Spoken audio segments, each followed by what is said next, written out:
Zorin OS versus Elementary OS. In this 2025 comparison, we will find out which Linux distro is best for beginners. So make sure to like and subscribe.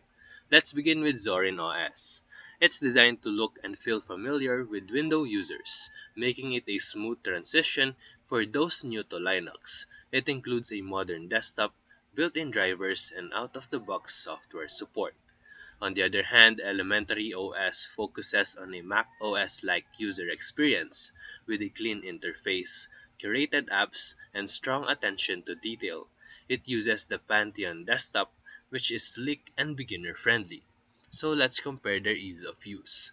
Zorin offers multiple desktop layouts, such as Windows style, Mac OS style, and more, depending on the version, while Elementary has a fixed but very polished layout that is simple to use. Next is their performance. Both of them are lightweight, but Zorin performs slightly better on older hardwares, especially with the Zorin OS Lite version. Next is their software and app store. Zorin and Elementary uses Flatpak support and App Center or Software Store.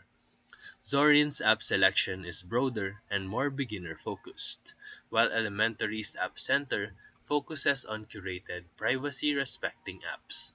Next is their customization.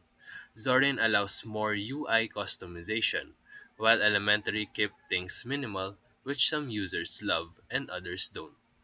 Next is their pricing. Both of them are free to use. Zorin Pro is a paid option with extra layouts and pre-installed tools, while Elementary encourages donations on download. For final verdict, you can choose Zorin OS if you are coming from Windows and you want a familiar, flexible Linux experience. And you can go with Elementary OS if you prefer a minimalist Mac OS-like interface that works fine.